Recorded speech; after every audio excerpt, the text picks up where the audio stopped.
Hello my friends and welcome, my name is Dennis and this is the latest update from Ukraine. Let's go to the military map analytics, and recently we have some of the updates.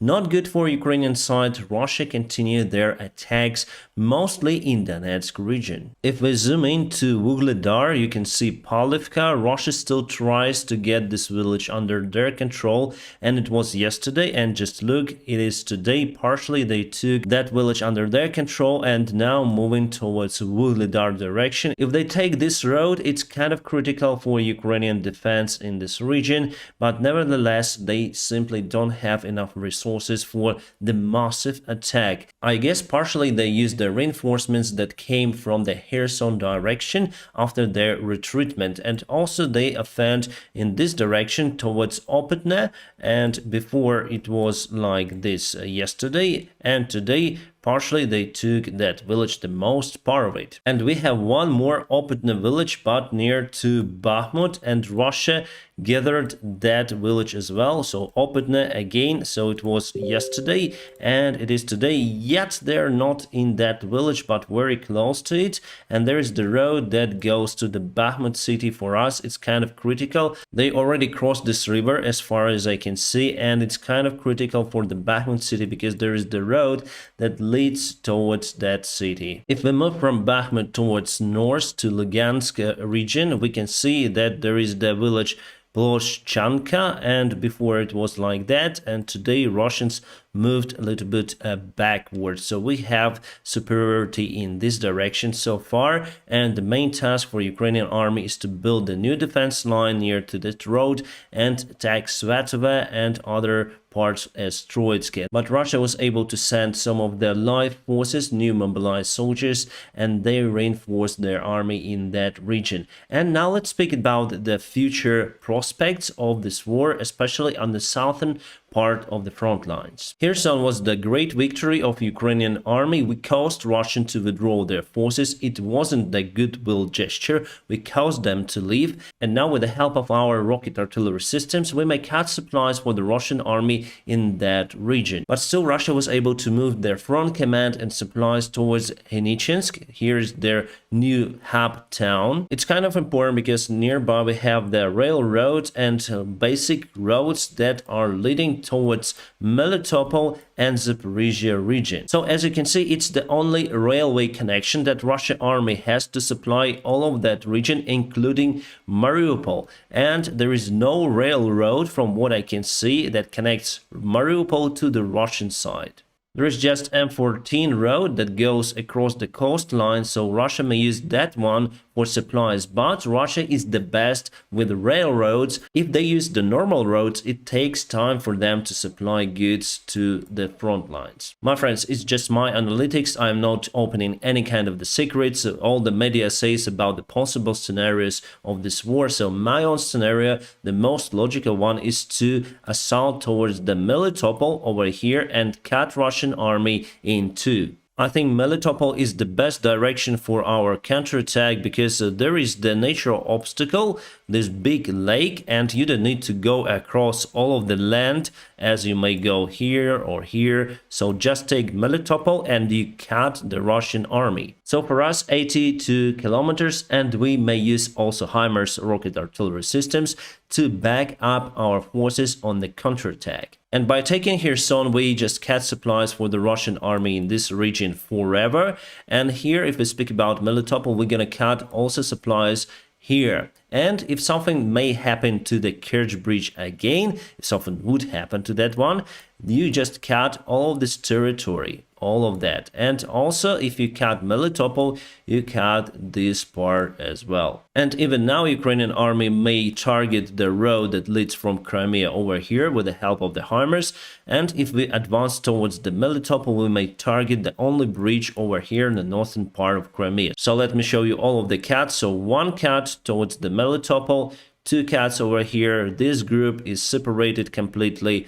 Cut on the Kerch Bridge, this area separated as well. So as you can see, potentially geography plays on Ukrainian side. However, then Ukrainian forces would start their counterattack they may be jammed because here is the great water storage. So if Ukrainian army would start the counterattack, it's going to be here, the shorter direction to the Melitopol, but Russia would understand and they would know about it well before. And as you can see, they already prepared their forces over here, and the natural obstacle over here helps them to control this area. What I think that is happening right now is that Ukraine is waiting for some sort of the weaponry, especially artillery, to target Russians over here and then start our counterattack. The problem for Ukraine is that Russia was able to remove most of their forces from the Kherson region, and they went here to this direction. That's the shortest one, and they reinforced the perimeter.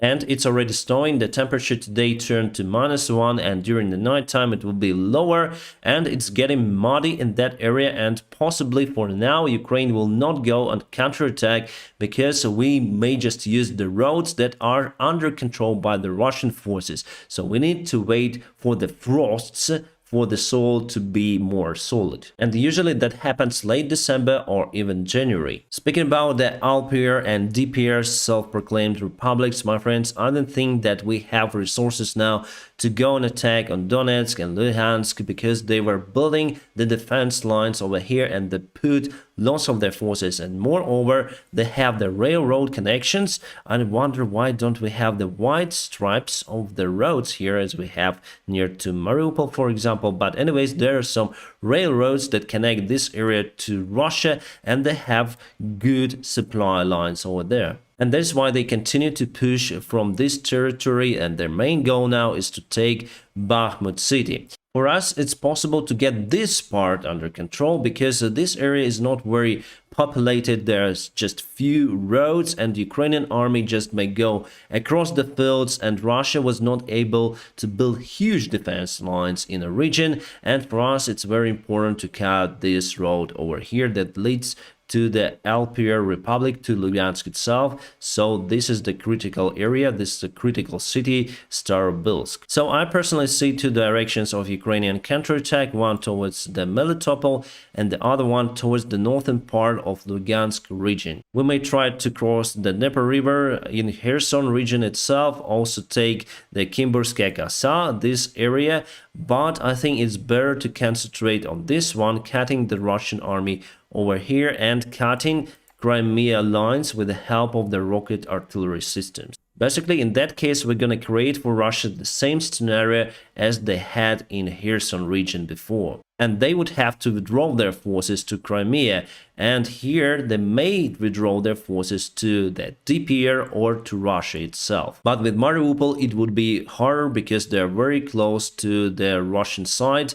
Even though there's just one road that connects it to Russia, still they may provide some of the supplies to the city. And now let's go to the latest news and events. This morning, again, Russia launched their rockets to target Ukrainian critical infrastructure, and they destroy some of the power plants, causing blackout elsewhere, and especially in Kyiv, Odessa, Vinnytsia. We also had it today, and half of the day we usually don't have electricity, and just during the evening time we have it right now. But at any moment it may disappear. And it's the first time that Russia targeted the gas infrastructure, our facilities that provide heating for civilians and also for our industrial factories. So basically they are destroying our economy, destroying our normal lives, and today the press secretary of Putin explained why they do so. By hitting critical Ukrainian infrastructure, we cause Zelensky to negotiate. I think that what is Hitler thought during the World War II, he bombed London and UK from 1939 till 1945, so till the very end. Mostly he sent his state-of-art rockets like Pfau-1 and Pfau-2 not to target the military,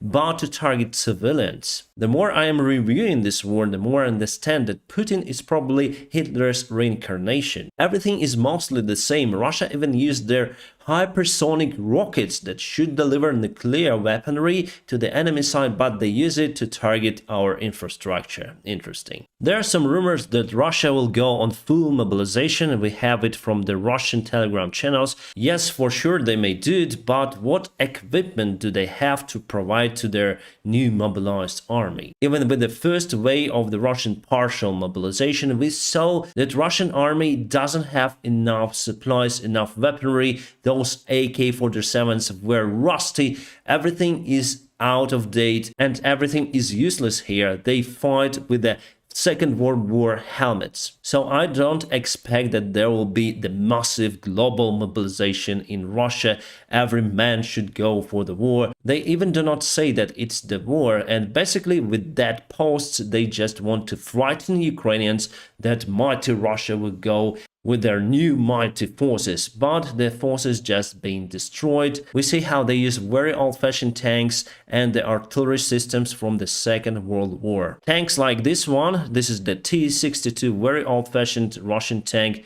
As you can see, they put some of the armor, but not significant change. For example, Ukrainian forces got T-55 tanks. Yes, those are also very old, but those being modernized. New engine, new, completely different armor, new turret and new gun. So Slovenian-made T-55S is total different tank. Here you can see this is the rusty equipment, very old, with almost no modernization. Ukrainian experts finally were allowed to visit the place in Poland where rocket hit the farm, killing 2 Polish citizens. I have my own opinion on that case and I already shared it on my Telegram channel, so please my friends subscribe for it. It's in the video description just below and you'll be updated for the latest information that is happening in Ukraine and not only. And I don't want to share my thoughts any longer because there are some of the videos available on my channel and you may check them out about this particular case. What I can say right now that it's good that our officials went to the place and will take the part in investigation, and whatever investigation team will come up with, I will obey, because it's just global policy and what can you do? And yes, Andrzej Duda himself went to the place as well. And some of the photos, so before we saw the tractor with some kind of the woods, and here you can see the part of farm, so probably there were 2 rockets. The Netherlands court declared the final verdict in the case of the flight MH17 that was shut down now officially by Moscow. Yes, they blame some of the Russians or pro-Russians that were responsible for a particular case, but I think it should be looked at wider perspective and Russian government itself should have penalty. So Igor Girkin, Sergei Dubinsky, Leonid Harchenko, they all got the life term in prison, and court decided that Oleg Pulatov was not involved in that case. And yes, to put those 3 men to prison, first of all, they need to find them, or we need to find them. And the main thing that the air defense system book that targeted that particular airplane was delivered to Ukrainian territory from Russia. So the order to deliver that book was given by whom? By the Russian government. BBC has reported that Iran is going to execute some of the protesters. Just to remind you, they have imprisoned 14,000 of the protesters, and it's just crazy, my friends. Meanwhile, the country that is the member of European Union, Hungary, wants to increase their partnership with Iran. Russia agrees to extend Ukraine grain deal for 120 days. Before it was negotiated for the summertime, and here we are speaking about the winter time. Yes, we supply the grains during the winter time also because the Black Sea usually stays without ice throughout the year. My friends, I'm gonna keep you updated on situation here in Ukraine, and if you want to support my channel, just press the like button, and if you want to support me financially, there are some links in the video description below. As usual, you may support me on Patreon, PayPal or Donatella, whichever is more convenient for you. My friends, I wish you all a peaceful sky wherever you are. Have a great time.